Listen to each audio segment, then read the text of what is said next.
Today I'm sitting down with Mr. Jim Batmasian from Investments Limited. Thank you so much for joining us today My on Boca pleasure. Voice. And we want to start off, I really want the viewers to get to know you, who is, as you're known as, Mr. B. You do so much for the community, but you also came from a background, you came here from Armenia in what was turmoil at that time, and you came to America and you did what it took to survive. So you weren't brought up with a silver spoon in your mouth, so to say. Is that a fair statement? Yeah, I think so. So once you were here in America, why don't you tell us from how you built yourself up to where you are today? How did you start off in your career? Growing tomatoes and selling them on the street in Bergen County, New Jersey, and picking up bottles on the street. The little ones were 2 cents, and then the big bottles were 5 cents. I think they still are. I don't Wouldn't know. that be nice? I'm not sure. Maybe they've raised it by now. Yeah. After 70 Yes. years, they should. And then I was shoveling snow, and I was cutting lawns, and growing chickens in the backyard. And we went to Asbury Park, New Jersey, down the beach. There was a couple of Armenian hotels, and I worked there actually. But I couldn't afford to play the arcade games because they were 25 cents for each game you played. But you had your chance to win a prize, you know. So when I got back after the summer, what I did is I built my own arcade games in my backyard, which is we had a covered little porch. And so the kids from the neighborhood would come and play my arcade games, and they would pay me, and I'd have prizes that they could win. So I became the entrepreneur. I became the owner. I helped my dad was pretty entrepreneurial also. He was actually born in Ireland. Grandpa came from Turkey, got out of Turkey and escaped the massacres when he was a little boy, and ended up in Ireland. Dad was born there and came over when he was 16. So Dad was building homes in New Jersey, and I was in charge of the sewer system. Now the sewer system was basically a big pipe that came out of the house into a big pit in the front yard, which I would dig. And we would cover it with rocks, and then I would put all this beautiful grass on top of it, so nobody knew that the SHIT was coming into that big hole. So that was my job. I was the sewer system man. Okay. Then my dad also learned how to play 5 instruments. He created about 65 records with his orchestra, which became rather relatively famous, played on radio. He has Frank Sinatra singing with him. Very nice. In his band. So that became, and all the while, just to pay the bills and take care of us, me and Mom, he had a day job. He worked for 35 years for a home insurance company. They gave him a company car, they gave him health insurance, so he had to have that while he was doing his entrepreneurial things. So that's what I did. And then about age 14 or so, we actually moved to Coral Gables, Florida. And I went to Ponce de Leon Junior High School and Coral Gables High School. I played in the marching band, marched up and down Biscayne Boulevard all the time with my little red uniform on, and I played on the golf team. And then at age 18, I got accepted to a bunch of Ivy League schools, but I got a beautiful letter. I didn't go to the Ivy League schools. I got this very nice letter from the golf coach and from the band director at North Carolina. And he said, we really want you to have you and come join us. So that warm, friendly feeling was there. So I got in the car, it was August or September, and I drove and my dad came over and gave me a big hug and a kiss and no money. And he said, "You're on your own, I love you, but I'm sure you'll figure it out." So I drove to North Carolina about 15 hours. And I spent the first week or two in the financial aid office trying to figure out how I was going to afford North Carolina. Because, there is that thing about paying, tuition money. So after we figured that out with loans and scholarships and everything else, I spent 4 years at Chapel Hill, where my boys subsequently went as well, my kids. Beautiful campus there, great school. But I got a job immediately. So on Friday and Saturday, I was playing the piano and singing for an Italian restaurant in Durham, North Carolina. Was fortunate enough to get accepted to Harvard Law School and Harvard Business School. I say I was lucky because I think they just had some slots. If you went to the law school alone or the business school alone, that's a problem. But if you're willing to go to both programs, well, they have to fill up the 25 slots because they made that program. So I stayed at this dorm, but we quickly realized, my roommate and I, that there was one bedroom, beautiful living room with a fireplace, but one bedroom. So very difficult to bring any females because who's going to be in the bedroom, like him or me? So one of us had to move. I moved. I went to look for apartments, and they were first $1,200, you know, first class security. It's going to cost me $5,000 to get an apartment, and which I didn't have. I already owed the prior school about $45,000 in school loans. So I said, let me try how I can use my brains and, you know, figure this out. You know, my daddy had taught me a little bit about real estate in New Jersey, and I went to a few classes at Harvard Business School about entrepreneurial stuff. So I was able to find a 3-family house in the adjoining town, which was much lower class than Cambridge, called Somerville. The owner was Irish, so we got along great. And I negotiated a deal with him to buy this house with essentially with no money. I mean, I think I borrowed $500 on a credit card. He gave me a second mortgage. I went to the bank for a first mortgage, and basically talked my way into it. And then when I got the house, I went and I thought I had to add value so I could pay for it. So I went and rented out all the rooms. I lived in the living room, rented out all the other rooms to students, and did the same thing with the second and third floor so I could get more income. And then I built an apartment in the basement so I could get income. Then I rented out the parking spaces so I could get income. And lo and behold, after 6 months, I was making $300 a month in cash flow. And I was living for free. Couldn't believe it. So this was the start of your whole real estate career. And I said, every time I had grown chickens, I had peeled tomatoes, I had shoveled snow, and I had to work for it. Mm-hmm. But I was getting a free place to live instead of paying $1,200 a month, and I was getting $300 a month. And I was doing absolutely nothing except to simply, I created that stream of income. Right. And I said, wow, this is pretty great. I wonder if I could, maybe I should do more of this. Mm-hmm.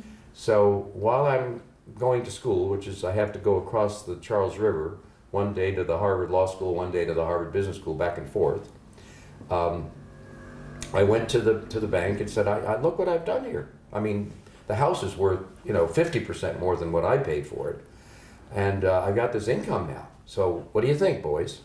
And I'm going to Harvard Law School, so I'm a good risk, right? So they loaned me. They believed my story, and he loaned me $5,000. Great.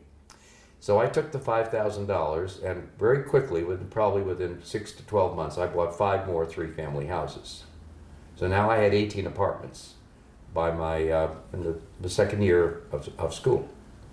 And I was running them, managing them, fixing them. I was the plumber, the electrician, the rental agent, the grass cutter, everything, and going to school full time. Yeah, you were very busy. So when I graduated from school, I got a job with law firms, 1, 2, 3, probably 3 or 4 law firms. And after about a year, I continued to buy real estate. I never stopped. And they would come to me and say, son, 2 of them would come in the room, not one. And they'd say, son, you're very smart, but your heart really, you don't want to become a partner in this law firm, do you? You have other entrepreneurial things in your mind, we can tell. They would fire me. So ultimately, after 3 or 4 years, I was making considerably more money in real estate than I was earning at the law firms. So they actually did you a favor. So they did me a favor, and I just and I've been been basically since been doing that for close to 50 years. Mm-hmm. I've been buying and holding real estate. Mm-hmm. And I was fortunate enough to meet my wife when I was about 24, and we were together a couple of years dating. And she was a student. She had just emigrated here from Europe. She was going to grad school, and she, of course, if I played music, she played music. If I did real estate, she did real estate. So she just followed along. And then we moved from Massachusetts, we moved to Florida full-time in 1983. And so I rented a little office at my present office for I think like $200 a month. And I said, well, I got to try to do what I did in Massachusetts. I got to try to, what does an Italian chef do? He makes Italian food, right? So what do? I buy real estate. Buy. I don't know what else to do. Isn't that what you like always say? Just one-horse buy pony. it. So I bought as much property as I could. And I was very fortunate because downtown Boca was dead. Everybody had moved to the country club communities. So we just kept doing that. And essentially and the wife joined in with me. And yes, your wife Marta has been by your side. You've definitely been a powerful team. And now Investments Limited is a huge company that does everything under one roof at this point. Yeah, I think we have 3 or 4 million square feet of commercial space and 4,000 apartments and 250 employees. But it was brick by brick. It just started with nothing, and no investors, no family money. And that first house that I told you about in Cambridge, in Somerville. So I bought that with let's call it $500 on a credit card, and for $20,000. So, but I'm just telling this so people appreciate the value of real estate, because you don't have to be in the real estate business. You can have your job, do what you love doing, but it doesn't pain anything for you to have some properties on the side that are producing cash flow for your family, for your security. Investment, I mean, what happens right? if you get sick, right? You want to have something to leave to your children, to your family. So if you have 5 properties and they're all producing cash flow for you, I think that's a very good thing. So my little house that I bought for $20,000 was just real estate tax assessed for $1.8 million. Wow. And not only that, but it was bought 49 years ago. And for 49 years, my little baby house on Nevada Avenue has been giving me rent checks, increasingly bigger every year of those 49 years. I don't think I've seen the house in 15 or 20 years, but the checks keep coming in. So, and there's, of course, all the other properties too, but that just gives you a little example of for how sure. It's not a get-rich-quick scheme, but it is a get security and wealth over time scheme. Well, and it's real estate. also important to make those improvements in your investment. For instance, East Boca Raton right now has become so much better aesthetically. I mean, it looks wonderful and it's walkable now, and I mean, you've really done a great job. I know real estate is your career and your love, but your faith brought you to one of your biggest organizations that really beats your heart, and that's Propel, which you started 19 years ago. And I feel like this is probably one of the biggest assets to our communities, is that you are helping people at a very young age, because really the youth is our future. I mean, that's the way it is. If we want to try to carve the future for these kids to go off and do something like what you're doing, get an education, maybe invest in some properties, whatever it is that they love to do.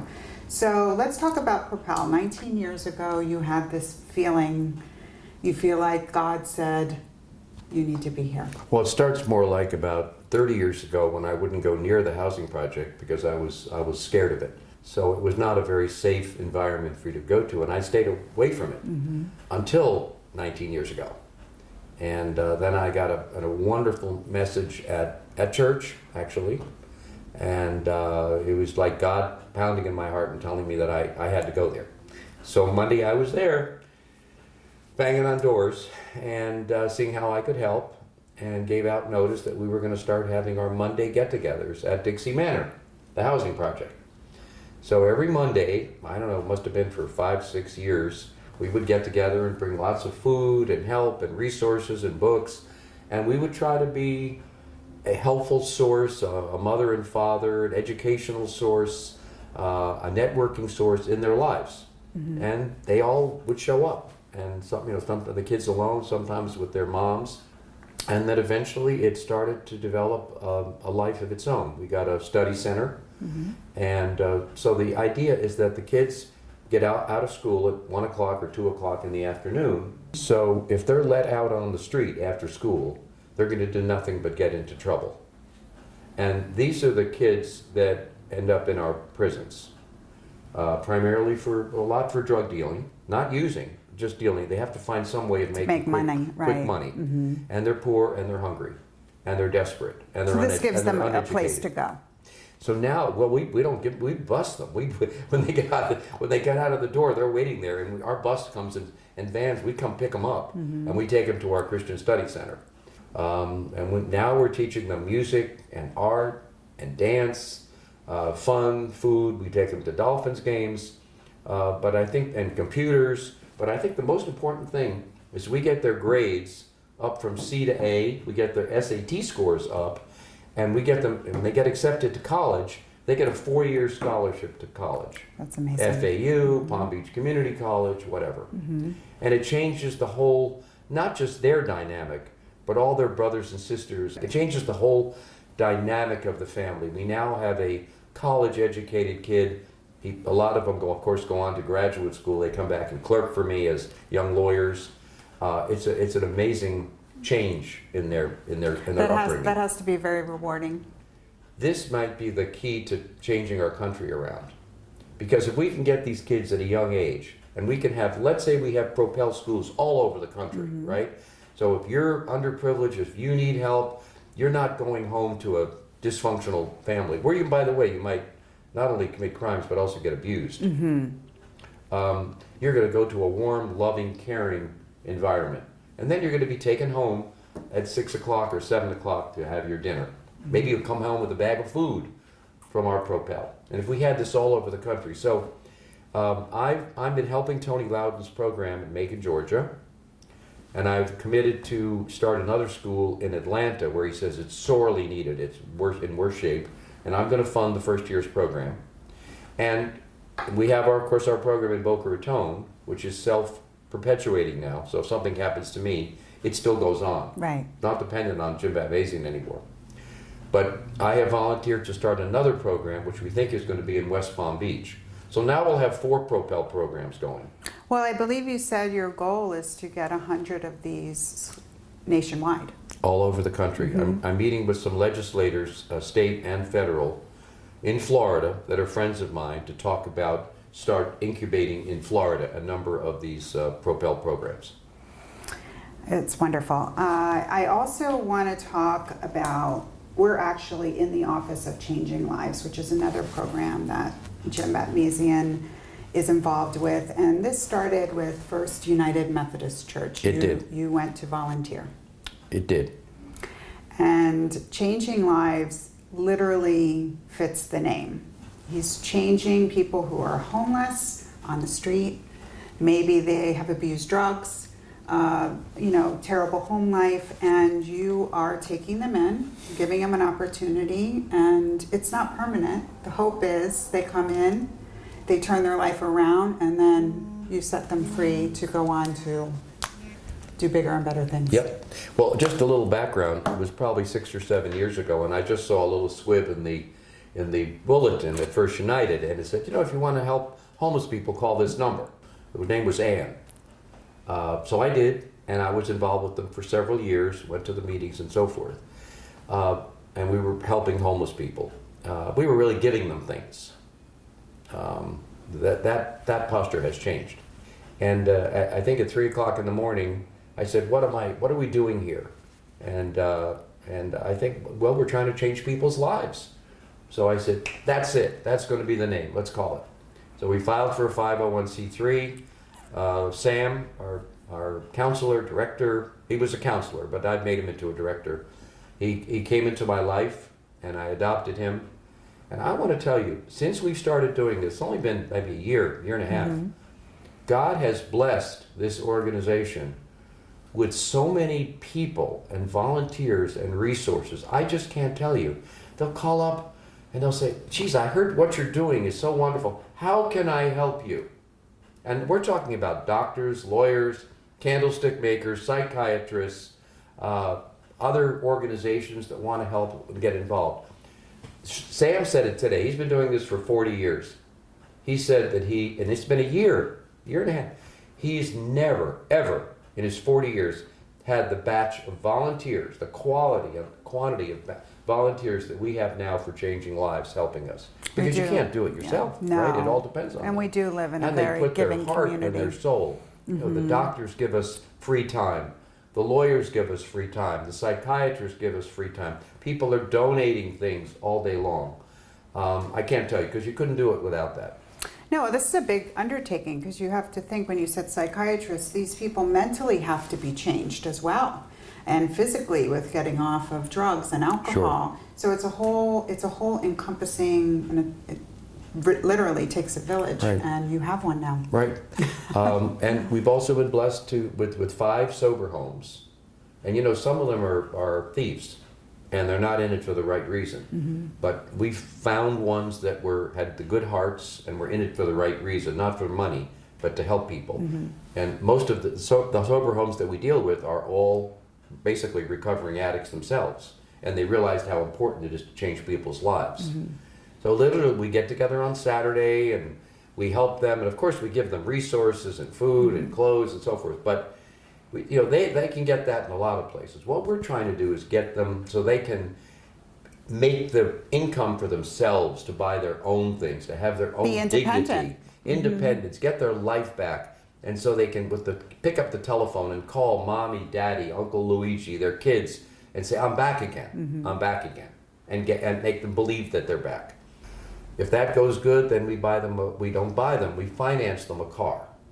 Just like Propel, this is something that can be replicated throughout the country, and we are meeting with congressmen to start to put this in Orlando, in Miami, put these programs in other places. Well, you to are keep also doing helping our veterans as well with this Yes, program. yes. The Charlotte and Tampa are very veteran oriented. Yes.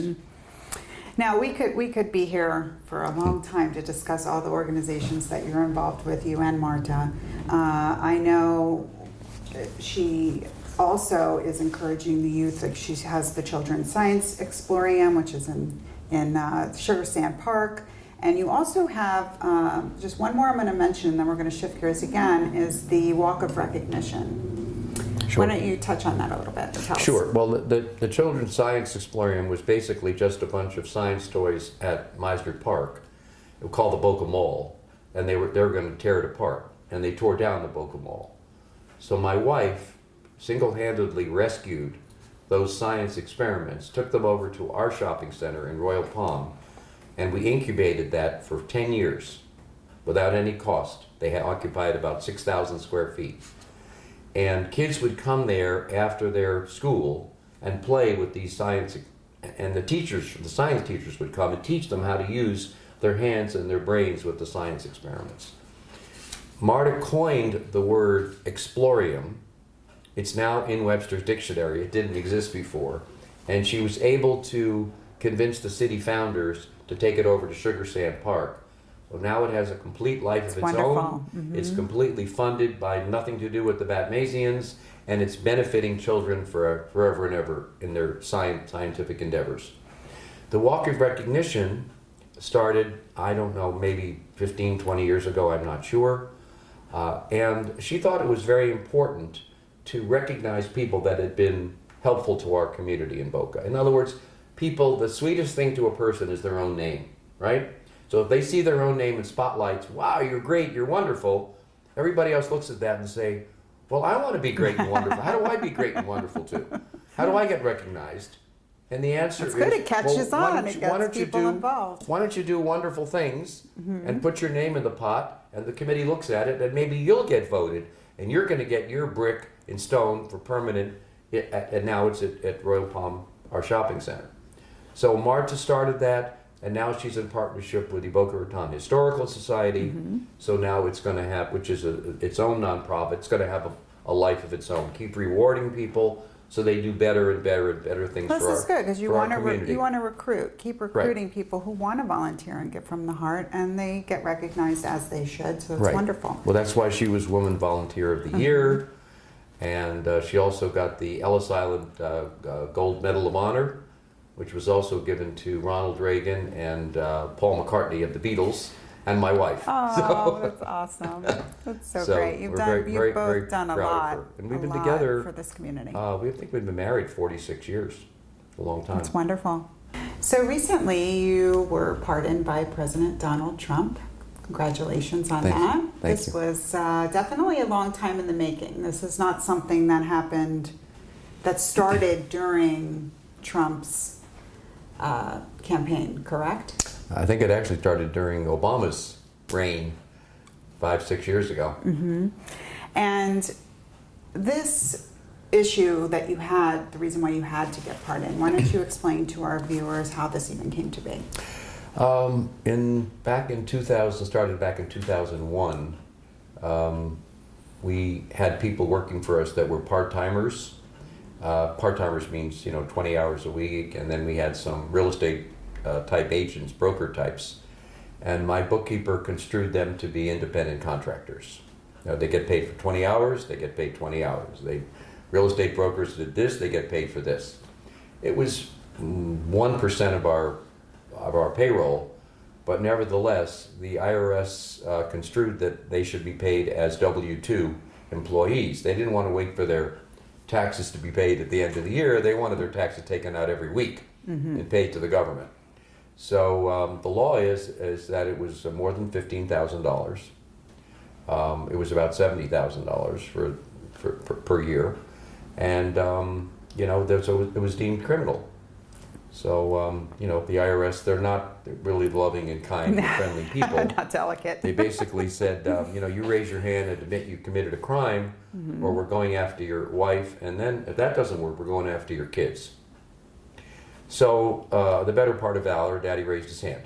So I'm a criminal.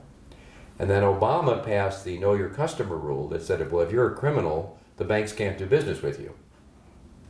Not only the banks couldn't do business with me, but then, and I got kicked out of out of Wells Fargo, I got kicked out of Citigroup, big relationships. And then when I went to start the real estate program at Florida Atlantic University, the entrepreneurial James and Marta program, I was going to teach classes and I was going to pay for the professors, and because it's not the best real estate program in the world right now. I want to put it on the map because I'm here. And I could take the kids and they could intern with my company and they could go to school there. The university said, no, thank you very much, you're a criminal.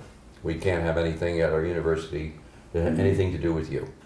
So we had all those kinds of things that have been transpiring during this course. So we filed for this pardon during the Obama administration.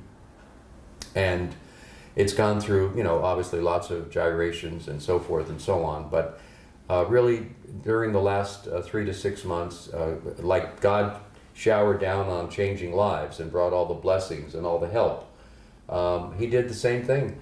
We met Pastor Tony Loudon, and we fell in love with each other. He stayed at my home. He introduced us to some other people. They were nice and kind, and they saw our mission. They saw what we've been trying to accomplish, and they thought this criminal thing was pretty unfair. And so they recommended to the president's team, there's a staff, the Justice Department, that it be granted. And thank God, finally, it was. Yes, because you rectified it. You did what you had to do. And so I'm sure you and your family are very pleased that that's all behind you now. Yes, thank you. Absolutely. Well, thank you so much for this interview. I think you do some amazing things. One last question. What else, Mr. B, would you like to see happen in the near future, other than all these other amazing things, 100 schools nationwide and taking people off the street? And is there one thing in particular that comes to mind that you're saying, I really want to see this for my legacy? Well, we talked about it at the meeting today. I said, guys and girls, you have to assume that Jim and Marta are going to go away and they're not going to come back. Now, do you want this organization, do you want our mission, our helping people, whether it's homeless people or the poor impoverished kids or the science people or the walk of recognition, do you want that to die with one person, or do you want that to continue? So my wish and my goal is that these good things that we're starting, that we're incubating, that they take on a life of their own and they continue on. Well, there's so much out there that you can get involved with and help with.